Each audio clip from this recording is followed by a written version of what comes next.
e amém. Você pode se assentar.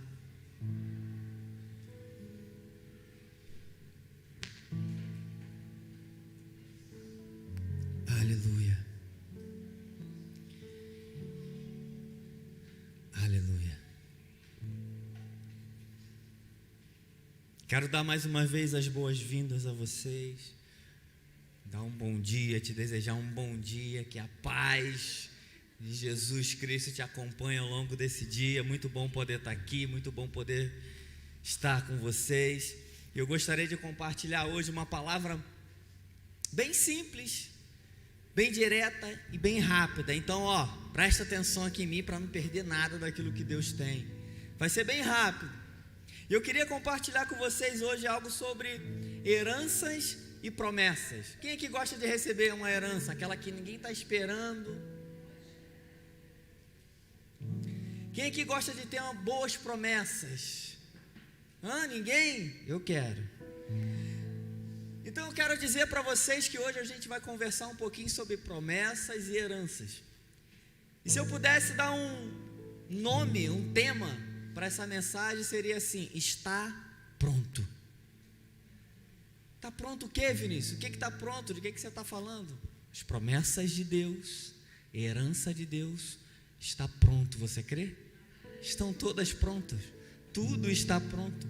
E o interessante é que a Bíblia vai nos revelar uma quantidade enorme de promessas que Deus tem para mim, que Deus tem para você, que Deus tem para nossas vidas. E na verdade eu não sei nem te mensurar quantas promessas existem na Bíblia, escrito lá para mim, para você, para nós. Eu não sei te contabilizar exatamente o número de textos bíblicos que falam sobre isso. Parece que cada vez que eu leio a Bíblia, parece que esse número aumenta cada vez mais. É uma coisa estranha.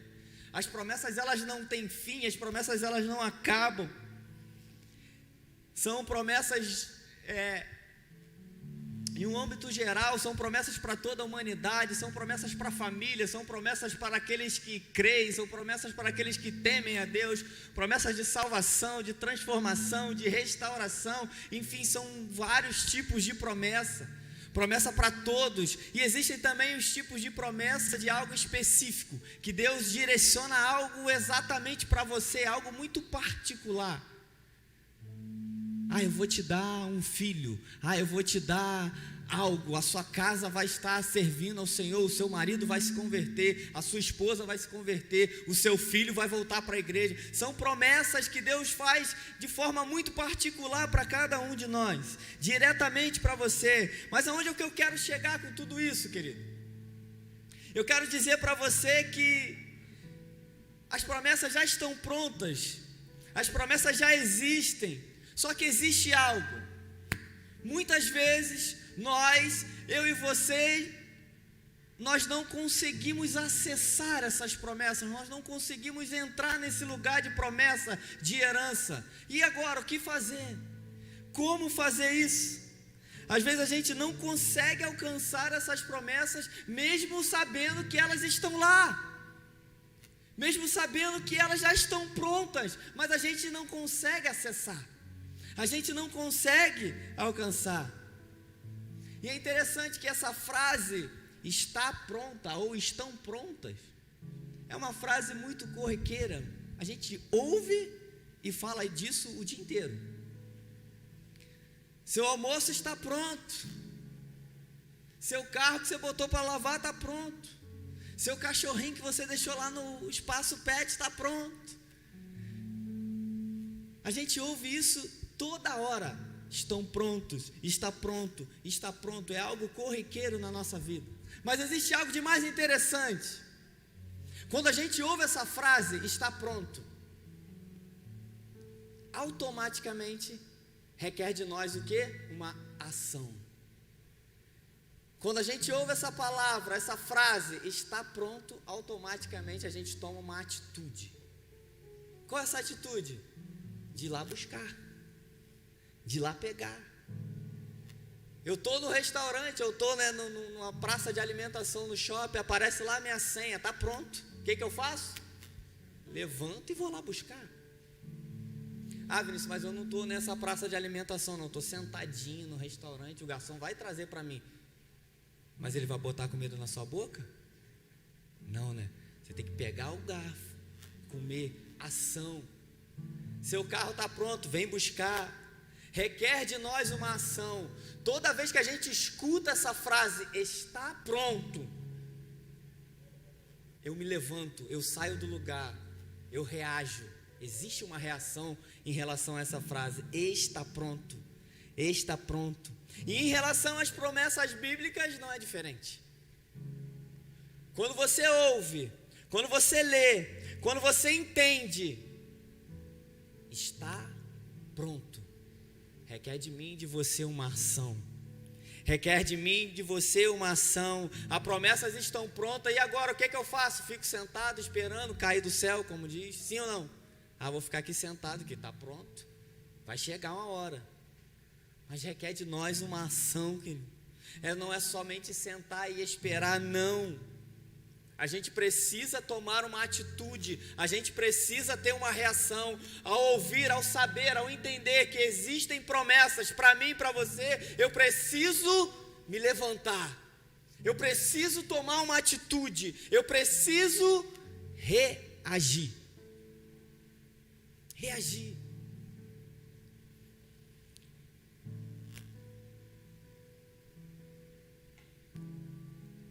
Eu preciso reagir.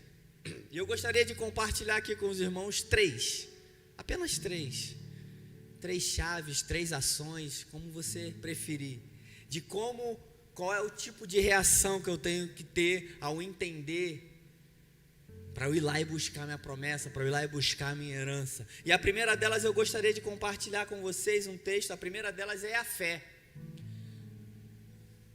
Algo tão óbvio, Vinícius, fé, tão óbvio. Mas eu gostaria de ler com vocês um texto que está lá em Hebreus 6, se puder reproduzir. Hebreus 6, versículos 11 e 12. Esse versículo tem uma chave muito poderosa. Hebreus 6, versículos 11 e 12. Queremos que cada um de vocês mostre essa mesma prontidão até o fim, para que tenham a plena certeza da esperança, de modo que vocês não se tornem negligentes, mas imitem aqueles que, por meio da fé e da paciência, recebem a herança prometida. Esse versículo, como eu falei, tem uma chave poderosa ali. Ele diz assim: fé e paciência herdam a promessa. Quando a gente fala sobre fé, nós precisamos entender que para viver uma plenitude das promessas, nós vamos precisar de um pouco mais do que fé. Nós vamos precisar de um pouco mais do que fé.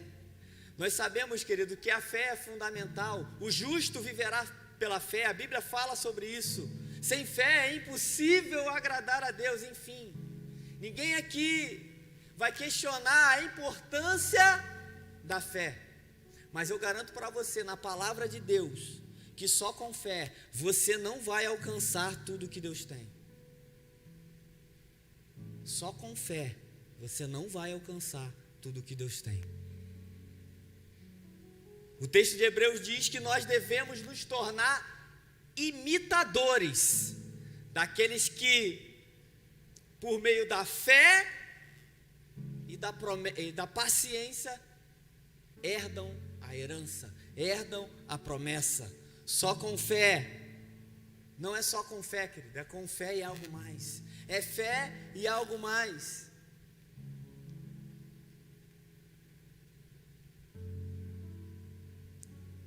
É fé e algo mais. Na segunda carta de Pedro, capítulo 1, versículo 5, Pedro vai dizer assim: acrescentai a fé. Pedro diz assim: acrescentai a fé, presta atenção. E aí ele dá uma lista de coisas que vocês vão ter que acrescentar à fé. Ele fala de virtude, ele fala de conhecimento, ele fala de perseverança, ele fala de paciência, ele vai trazendo uma lista de coisas que se acrescente à fé.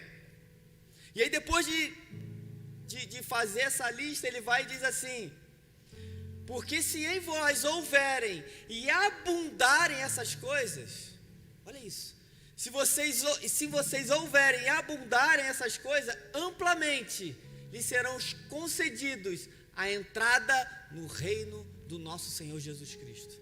Então não é só fé, é fé e algo mais. É fé e algo mais. Mas eu quero trabalhar mais especificamente em cima da paciência. Você vai concordar comigo que nós vivemos em uma época dos instantâneos. Você vai concordar comigo que nós vivemos uma época das coisas rápidas. São comidas congeladas, coisas que a gente pega e bota num forno, micro-ondas de forma muito rápida e está pronto. São veículos de locomoção muito rápido, avião, trens que andam numa velocidade absurda, carros muito velozes. A nossa geração, ela não sabe esperar. Ela não sabe esperar. Outro dia meu filho pequenininho, Davi, de 4 anos, eu estava lá fazendo algo, o Belo acho que tinha saído, tinha algum lugar, ele chegou para mim e falou: pai, eu estou com fome. Falei: calma aí, filho, papai vai fazer comida para você. Ele: não, eu quero aquele outro, eu quero o macarrão, eu quero aquele que é rápido. Ele queria o miojo, que a gente faz para ele só o macarrão, não bota aquele pó. Mas ele sabe que é rápido, então ele quer o rápido. A nossa geração, ela não sabe, não aprendeu a esperar. A gente quer de tudo, as coisas de forma tudo muito rápida. A gente não sabe ser paciente. A gente não sabe ser paciente. Por causa disso, a gente não sabe esperar. Há um tempo atrás eu fui num lugar chamado Casimiro de Abreu, aqui pertinho. Gente, mas como aquilo me estressou. Não é porque é a distância, não. É porque lá as pessoas são muito lentas. As pessoas fazem a coisa. Eu cheguei no restaurante, eu estou querendo pagar e a pessoa está lá assim, ó. Colocando o cartão. Falei: vai logo, gente, pelo amor de Deus, atribulado, anda, quero ir embora. Andando na rua, carro lentamente, ia num lugar, todo mundo, falei: eu comecei a perceber, a gente começou a perceber isso, a gente que está errado. Essa correria toda que a gente vive, a gente não sabe esperar, e eles naquela tranquilidade. Eu falei: essa gente não tem o que fazer não, gente, não é possível. Não consigo. Quando a gente começa a ir a lugares assim, a gente começa a perceber essas situações, a gente não sabe esperar, a gente não tem paciência para nada. Só que tem uma questão, quando muitas coisas se apresentam em nossas vidas, problemas, tribulações, dificuldade, quando você entra num lugar de ter que esperar por uma promessa, por algo que aquilo que Deus deu para você, a gente começa a se afobar e querer que Deus responda aquilo para a gente de forma imediata, que as nossas orações têm que ser respondidas de forma muito urgente. Mas a gente sabe que na maioria das vezes não é assim. O tempo de Deus não é o mesmo do nosso. E aí a gente acaba se desesperando. A gente precisa aprender a esperar. Por que, Vinícius, que eu tenho que aprender a esperar? A espera, ela produz algo em nós. A espera, ela produz fruto dentro de nós. Quando a gente aceita esperar algo, quando a gente entende que tem que esperar algo que não é no nosso tempo, é igual eu falo para o meu filho: você tem que aprender a esperar. Não está na hora ainda. Mas eu quero comer o chocolate agora. Não, depois do almoço. Não, mas eu não quero esperar. Papai, pode agora, pode agora, pode agora, pode agora. E às vezes a gente fica assim com Deus, né? Deus, é agora. Deus, pode ser. Deus, quando vai acontecer? Estou demorando. Já estou esperando já há 5 horas e você não respondeu a minha oração. Já estou esperando já e você não... Deus, pode ser agora, pode ser agora, pode ser agora. Calma. A gente precisa aprender a esperar. Vinícius, o que você está pedindo é muito difícil.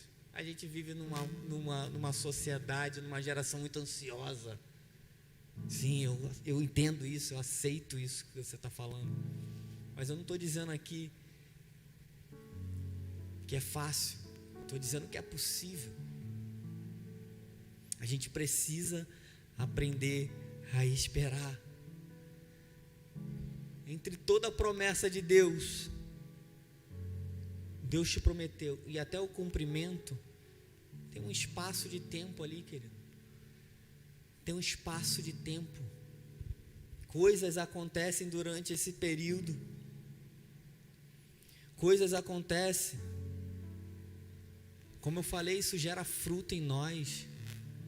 Nos ensina muitas coisas. Quando a gente aceita e entende, a gente começa a entrar dentro disso. É para esperar? Então aqui, o que você, Deus, tem para me ensinar aqui? O que eu posso aprender com esse tempo de espera? A espera, ela vai produzir muito mais resultado dentro de nós do que fora. Aprender a esperar. E aí a gente, com a nossa ansiedade, a gente começa a querer dar uma mãozinha. Deus, vou te ajudar aqui que você está, acho que você não entendeu a minha urgência. Eu vou começar a te ajudar aqui, fazer isso aqui que eu estou precisando. E aí o tempo que a gente, vou dar um exemplo. A gente precisa de um carro, eu quero muito um carro, Deus me dá um carro, me dá, e Deus começa a querer realizar algo para você, e você não sabe esperar, e aí você vai e começa a querer dar aquela ajudinha para Deus. Não, vou te ajudar, Deus, vou ali, vou comprar qualquer carro, vou lá, comprei o carro, e aí você recebe um mamão na sua mão. É um problema, porque você não soube esperar. E aí o tempo que você demora para resolver aquele problema que você causou, demora muito mais do que se você tivesse paciência e esperado aquilo que Deus tem para você, o melhor que Deus tem para você. A gente precisa aprender a esperar. Como eu falei, a espera produz em nós mais resultado dentro de nós. Muitas pessoas acham que esperar é uma desculpa daqueles que não creem numa intervenção imediata de Deus. Mas eu entendo que a espera é uma marca na vida daqueles que creem em Deus. É uma marca na vida daqueles que sabem em quem tem crido. É uma marca na vida daqueles que sabem esperar e entendem que Deus vai realizar e vai trazer o melhor para você. A fé e a paciência, elas precisam andar de mãos dadas. Eu não tenho como separar isso. A fé e a paciência precisam andar de mãos dadas. Não tem como separar. E nesse mesmo versículo de Hebreus que a gente leu, o versículo 6, se você caminhar mais um pouquinho só aí à frente, aí no capítulo 6, no versículo 15, vai dizer assim: e assim, depois de esperar com paciência, obteve Abraão a promessa. E assim, depois de esperar com paciência, obteve Abraão a promessa. Quando Deus faz a promessa a Abraão de dar um filho a ele tinha 75 anos de idade. Mas essa promessa só se realiza com 100 anos. 25 anos de espera. Imagino eu esperando 25 anos algo. Você se imagina? Deus te prometeu 25 anos, cara. A gente não consegue esperar 10 minutos. A gente compra um produto na internet, a gente já vai pro portão esperar. Aí fica toda hora olhando aqui, não saiu de lá ainda. O troço está lá na China. Nem saiu dali ainda, gente. A gente não sabe esperar. 25 anos Abraão esperou. Abraão já devia estar lá. Pô, Deus esqueceu dessa coisa que ele falou aí para mim. A gente precisa aprender a esperar, querido. Davi, desde o momento em que foi ungido, até ele se assentar no trono, demorou, hein? A espera não é um sinal de derrota. Espera não é um sinal de derrota. Não é um sinal de falta de fé. A espera, querido, ela nos faz amadurecer. Sim ou não? A espera, ela faz a gente crescer, faz a gente amadurecer. E é interessante que quando a gente precisa acreditar nisso, isso é uma verdade. Existem herança, existem promessas. A gente tem direito a tudo, todas as coisas que o Pai nos prometeu. Mas a gente não encontra em nenhum lugar da Bíblia que essas promessas foram realizadas de forma instantânea. A gente precisa aprender a esperar em oração, com fé, paciência. Porque, como eu falei, isso gera em nós fruto. E um dos frutos que essa paciência, juntamente com a fé, ela vai nos gerar, chama-se maturidade. Maturidade. Maturidade. E essa é a segunda chave que eu tenho para compartilhar com vocês. Maturidade. As promessas estão prontas, estão ali. O que eu preciso para alcançar? Além de fé e confiança, maturidade. E para isso, vamos acessar as nossas Bíblias em Gálatas, capítulo 4. Gálatas 4.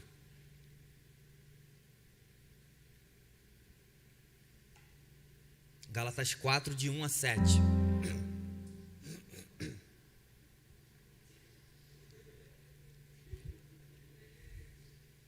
Vocês estão demorando muito, eu vou adiantar aqui. Estou com muita pressa. Digo, porém, que enquanto o herdeiro é menor de idade... Aí, está demorando muito, eu vou ler aqui, ó. Digo, porém, que quando o herdeiro é menor de idade, em nada difere de um escravo. Presta atenção nisso. Em nada difere de um escravo, embora seja dono de tudo. No entanto, ele está sujeito a guardiões e administradores, até o tempo determinado por seu pai. Assim também nós, quando éramos menores, estávamos escravizados aos princípios elementares do mundo. Mas quando chegou a plenitude do tempo, Deus enviou seu Filho, nascido de mulher, nascido debaixo da lei, a fim de redimir os que estavam sob a lei, para que recebêssemos a adoção de filhos. Continua.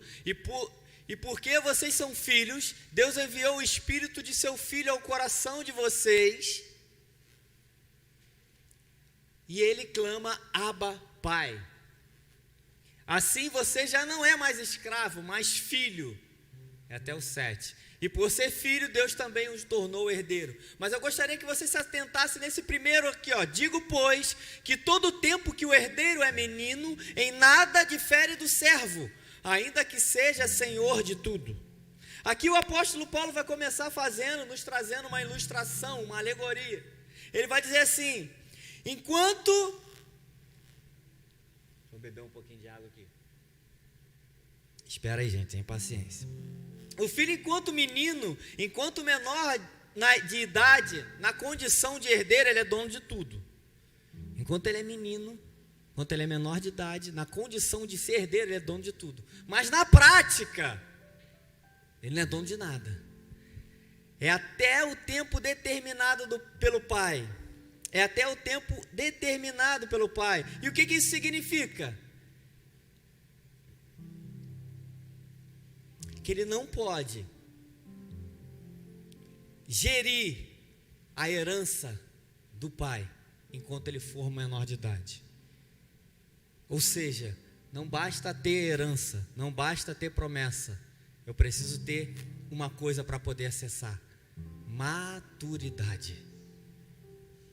Não tem jeito. Enquanto você for menino, enquanto você for menor de idade, você não toca na herança, você não toca na promessa. É preciso maturidade. E o que eu e você nós precisamos entender é que para a gente também se aplica essa verdade, querido. Sem maturidade, nenhum de nós teremos acesso à herança. Precisamos crescer em maturidade. Precisamos crescer em maturidade. Quando a gente começa a estudar as Escrituras, quando a gente começa a entender, a gente vai perceber que não só em versículos como esse que a gente acabou de ler, mas a gente vai ver em várias outras ilustrações, Deus deixando claro que gente imatura não está pronta para gerenciar a herança. Gente imatura não está pronta para gerenciar a herança. Lucas 15 é o exemplo, filho pródigo. Foi lá, exigiu, o pai deu, e vocês sabem o fim que isso aconteceu.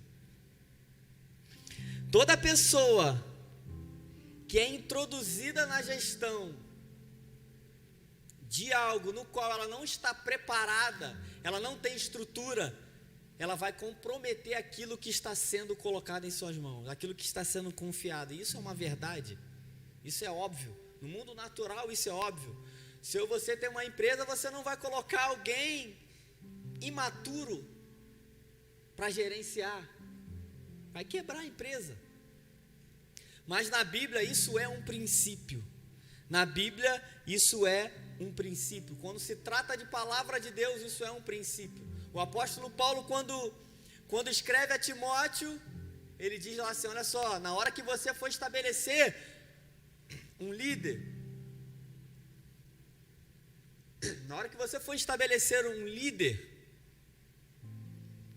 que ele não seja neófito, ou seja, não seja novo na fé.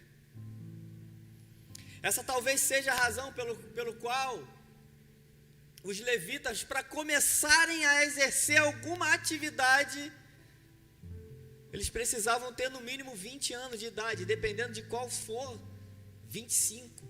Um sacerdote não poderia começar antes dos 30 anos. E Jesus, mesmo com toda a sabedoria, dando aulas para todo mundo, só começou seu ministério após os 30. A gente precisa crescer em maturidade. Quando a Bíblia fala em maturidade, nunca é só, querido, na questão espiritual, mas é uma mistura, uma combinação de vários fatores. É necessário tempo para crescer, é necessário tempo para amadurecer. Quem tem filho aí sabe, a gente sempre coloca essas coisas para nossos filhos. Você precisa crescer, você precisa amadurecer para acessar algumas coisas. E às vezes a gente esquece que a gente também está nessa condição em relação a Deus. A gente quer tanta coisa de Deus, busca tanta coisa de Deus, espera tanta coisa de Deus, e Deus está lá falando assim: você não está pronto. Você ainda não está pronto para receber isso. Você não está pronto para viver isso. Você precisa ainda amadurecer. Na Bíblia existia um cuidado muito grande.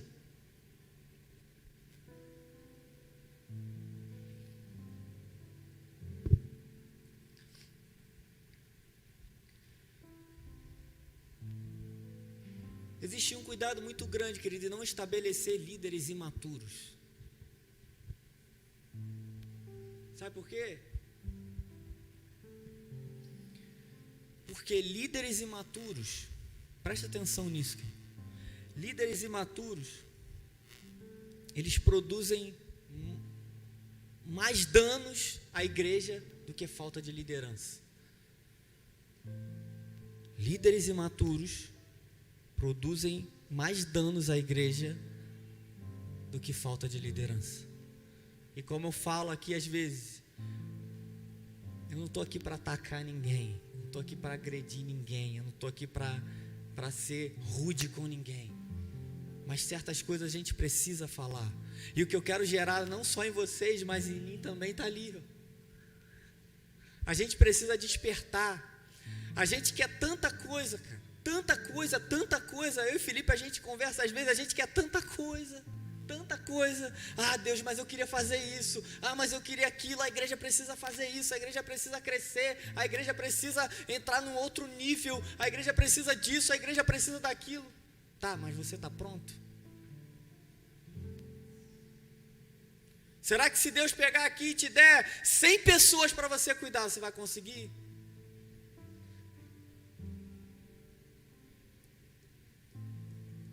Sem maturidade.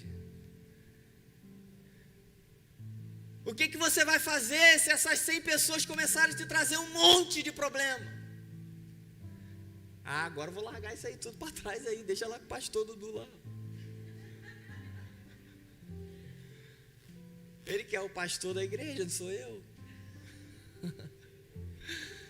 Então eu preciso crescer em maturidade, querido. Eu preciso crescer nisso.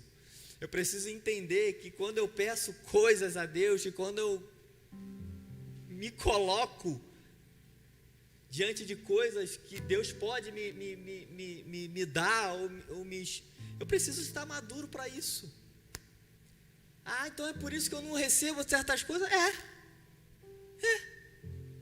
É por isso que Deus ainda não me deu uma casa lá em Búzios? Porque você não vai ter maturidade para estar um dia de sol, você não vai estar na igreja, você vai estar lá, domingo, final de semana. É ou não é? Ah, mas Deus me deu a casa para usar, pô. Lógico que é. Mas aí você abandona tudo aquilo que Deus colocou na sua mão para estar lá em Búzios. É bom? É claro que é bom. Mas a gente precisa crescer em maturidade, querido. A gente precisa crescer em maturidade. Porque, como eu falei, líderes imaturos produzem mais danos à igreja do que a falta de liderança. A gente precisa se despertar para isso, para maturidade. Maturidade. A gente precisa entender, como eu já cansei de repetir aqui, a gente precisa viver uma vida cristã madura. Precisamos viver uma vida cristã madura. Como é que é ser maduro, Vinícius? Deixa eu até beber água aqui. Ai, meu Deus. Como é que é ser maduro, Vinícius? Quando acontecem problemas, quem é o culpado? Quando eu sei realmente quem é, sou eu ou eu começo a transferir essa culpa? Ah, mas isso aí não foi culpa minha não, isso aí foi culpa do pastor, pastor que não me direcionou direito nisso aí.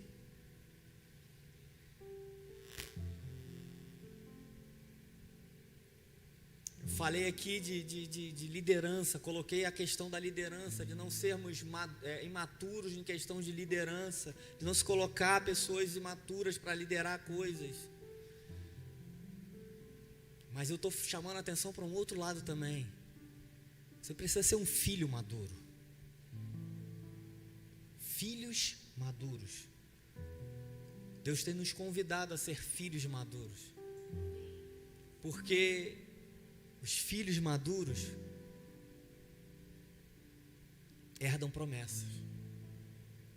Filhos maduros conhecem a vontade do Pai. Filhos maduros herdam a herança.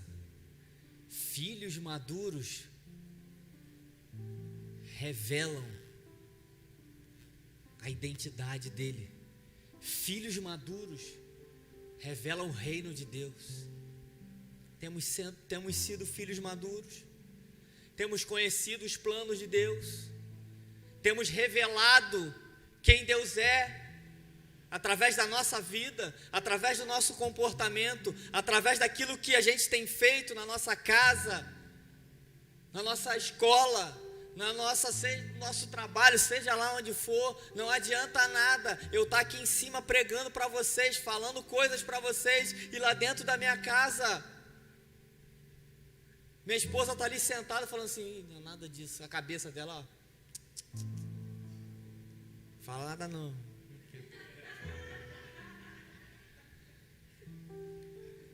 Não adianta nada, querido. Não adianta nada. Isso aqui, ó, é uma responsabilidade enorme. Porque tem muitas pessoas que convivem comigo diariamente, todo dia está comigo. E eu posso estar aqui falando um monte de coisa bonita para vocês, mas eu não tenho sido filho maduro. E aí? Eu não tenho revelado o Pai. Amadurecimento também passa por isso, querido. Por não só falar,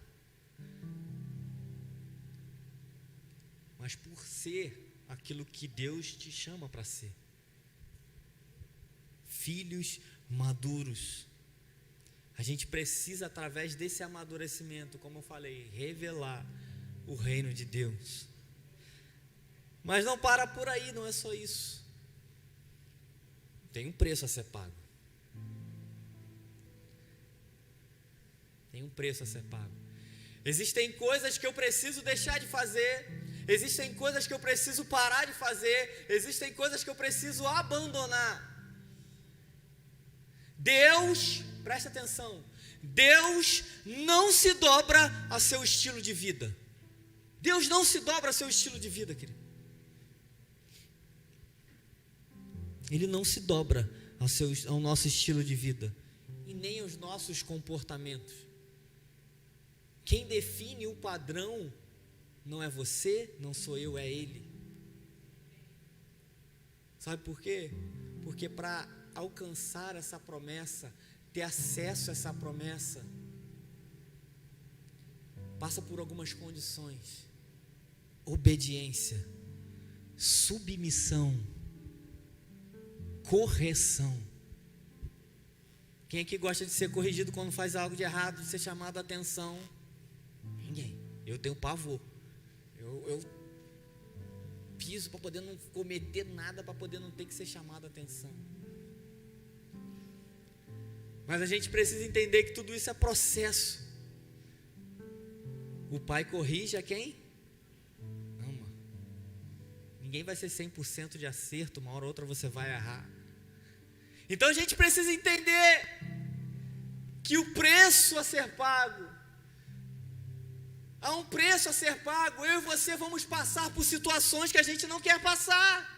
Vamos ser colocados em algumas situações que a gente não quer viver. Mas tudo isso, como eu falei, é parte do processo, é parte do amadurecimento, é parte da vivência, da maturidade, dos frutos que aquilo vai gerar em nós, para quando acontecer outras coisas, você já entender, já saber como deve agir. Você amadureceu. Alguém falou mal de mim lá na igreja. Aqui ninguém fala mal de ninguém, eu estou falando de outras igrejas, aqui não tem isso não. Mas não é verdade que ela falou de mim, o que ele falou de mim. Como é que a gente reage a essas situações, querido? Como que a gente reage a essas situações? Com amadurecimento, com maturidade? Não, calma, vamos ver, vamos resolver.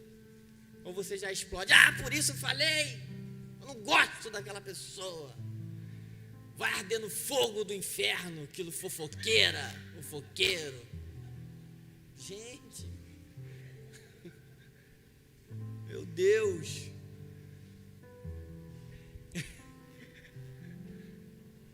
Paciência, maturidade para lidar com as adversidades, com os problemas que acontecem, não tem como.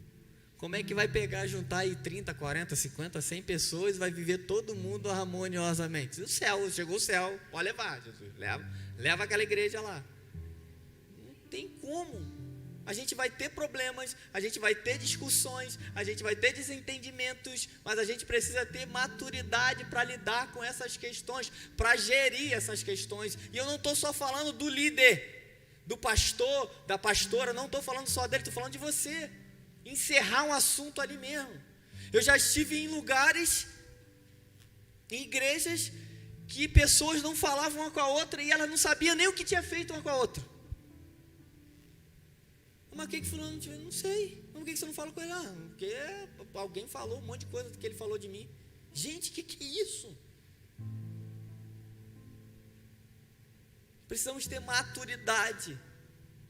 Precisamos chegar nesse lugar de maturidade, querido. Seremos corrigidos, seremos colocados em situações que a gente não quer, seremos colocados em situações que a gente não escolheu, mas isso tudo é com esse entendimento de crescimento e maturidade. A gente precisa passar por certas coisas, querido. Eu já estou acabando, já não precisa perder a paciência não. São processos de amadurecimento. Enquanto formos crianças espirituais, jamais acessaremos a herança. Vinícius, mas você está falando a mentira aí, hein? Você falou que a gente é criança espiritual, mas na Bíblia está escrito que quando a gente só vai herdar o reino dos céus se a gente for como criança. É verdade ou é mentira? Qual que é a grande característica? Olha para mim. Qual que é a grande característica da criança? Qual que é a grande característica da criança? Dependência. Você é dependente dele? Você depende única e exclusivamente do teu pai que está no céu? Meu filho depende de mim o tempo inteiro. 4 anos de idade, ele depende de mim. Essa é a maior característica da criança. Dependência. Como criança porque a gente é inocente. É como criança porque a criança faz bagunça. Não. É como criança porque a criança é dependente. E você só vai herdar se você for dependente dele. É dele que a gente deve depender. Então, enquanto nós formos crianças espirituais, jamais acessaremos a herança prometida a nós. O texto que a gente leu, querido, presta atenção, guarde isso na sua cabeça. Digo, porém, que enquanto o herdeiro é menor de idade, em nada difere de um escravo, embora seja dono de tudo. Está lá a herança dele, está pronta, está lá. Mas enquanto eu e você não assumirmos um compromisso em maturidade, você não toca. Enquanto eu e você, nós não entrarmos nesses lugares, e essa é a terceira chave que eu quero compartilhar com vocês, terceira e última. Enquanto eu e você, nós não entrarmos em um lugar de posicionamento, terceira chave, posicionamento, não vai alcançar. Como é que é isso, Vinícius? Posicionamento, eu tenho que ficar brigando com os outros em relação à política, em relação a isso? É isso que você está falando? Não. O que você está querendo dizer? Eu estou querendo dizer que depois de você ter uma fé com paciência, depois de você crescer em maturidade, você precisa se posicionar em relação àquilo que Deus colocou na sua vida. Qual é o seu talento? Qual é o seu chamado? Qual é a sua função? Qual a sua vocação? Eu sou chamado para ser um ministro do Evangelho. Se comporte como um ministro do Evangelho. Eu fui chamado para ser um ministro de louvor. Se comporte como um ministro de louvor. Eu fui chamado para ser um evangelista. Se comporte como um evangelista. Eu fui chamado para ser um filho maduro. Se comporte como um filho maduro. Se posicione em relação àquilo que Deus te deu, querido. Chega de marasmo, chega de estar sentado, desculpa, gente, não quero atacar ninguém. Chega de estar sentado no meu lugar no banco, cheio de talento nas mãos que Deus te deu, e só apontar A e B ou C, e críticas. Deus deu um talento para cada um de vocês, então está na hora de você se levantar e se posicionar, porque como eu já falei, a gente quer um monte de coisas, a gente quer várias coisas, a gente quer que a igreja cresça, a gente quer que o reino avance, mas a gente quer que o outro faça.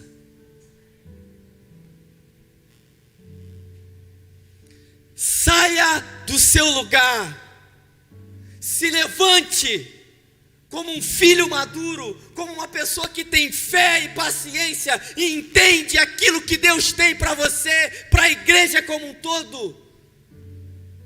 Se posicione.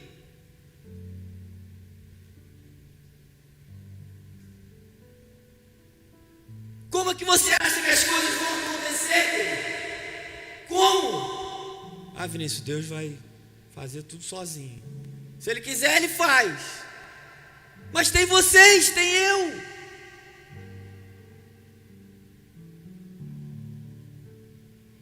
Por que não estar junto com Ele nessa parceria de avanço de reino. Por quê?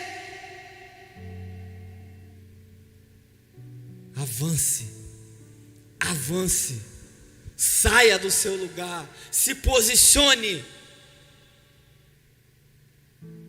Posicionamento, querido. Deixa eu ler um texto aqui para vocês. Tudo é questão de posicionamento. Olha só esse texto.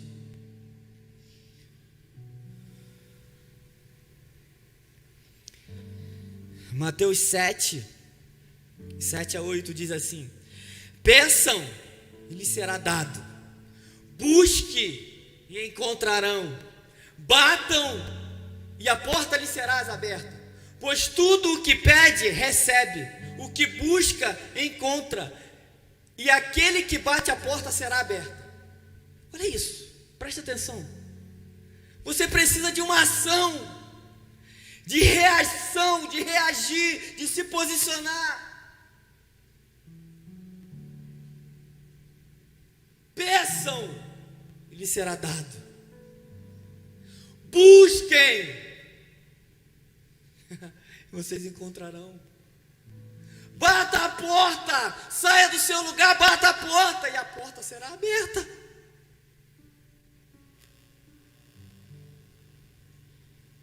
Se eu não pedir, se eu não buscar, e se eu não bater, não vai. É uma questão de posicionamento. Tudo é questão de posicionamento. Deus tem falado comigo direto essa semana sobre isso. Posicionamento, Vinícius, posicionamento. Você tem que se posicionar. A igreja precisa se posicionar. A igreja precisa reagir.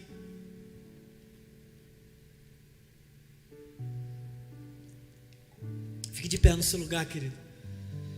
Quero contar uma história rápida para vocês, para a gente finalizar essa manhã. Se posicione, querido. De tudo que eu falei aqui,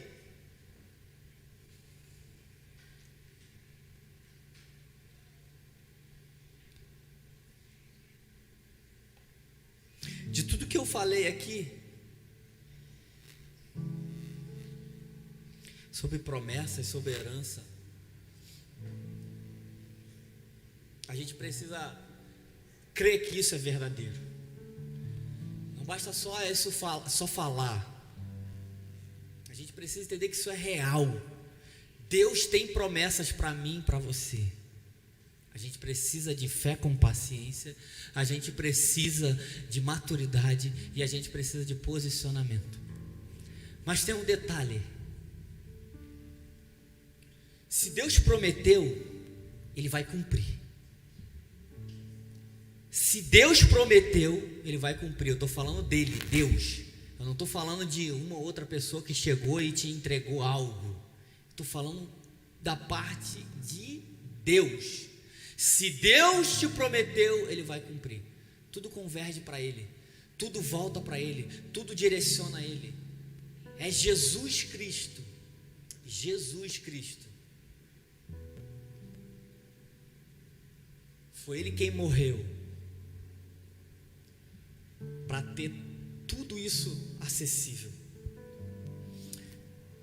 E a história agora vai ser muito rápido. Um dia, meu filho, o Marcos Vinícius, está sentado lá atrás. Ele está no lugar que ele mais gosta, gente. Está sentadinho lá atrás, lá mexendo lá na mídia lá. Ele chegou para mim e disse assim: meu filho, eu tive um sonho com você. Eu sonhei que você tinha uma doença muito grave. Presta atenção nisso. Eu sonhei que você tinha uma doença muito grave. E você, para salvar a gente, você se suicidou, você se matou, você deu um tiro na cabeça e morreu. Eu cheguei lá na varanda, lá de cima, não tem aquela varanda lá de cima? Eu falei: tem. Você estava morto. Você fez isso para salvar a gente. Para essa doença contagiosa não passar para mim e para minha mãe e a gente não morrer. Você fez isso pela gente. Eu olhei para ele e falei assim, filho, foi isso que Jesus fez. Foi isso que Jesus fez. Ele se entregou para que eu e você a gente pudesse ter acesso a muitas coisas. Ele se entregou para que a gente pudesse ter uma vida, e não é qualquer vida, é vida eterna. É vida eterna, querido. É vida eterna. Então feche seus olhos, querido, nesse momento. Comece a colocar diante de Deus. Comece a buscar diante dele algo. Comece a buscar: Deus, me dá uma fé paciente. Deus, me dá maturidade. Me faz crescer em maturidade. Deus, me faz crescer em posicionamento. Coloca dentro de mim essas questões. Eu quero crescer, eu quero avançar, eu quero que o teu reino avance, eu quero ser um colaborador, eu quero ser um participante disso tudo. Mas eu entendi hoje que eu preciso ter essas coisas: fé com paciência, preciso ser maduro, eu preciso me posicionar. Me ajuda em nome de Jesus. Começa a colocar diante dele, querido, em nome de Jesus.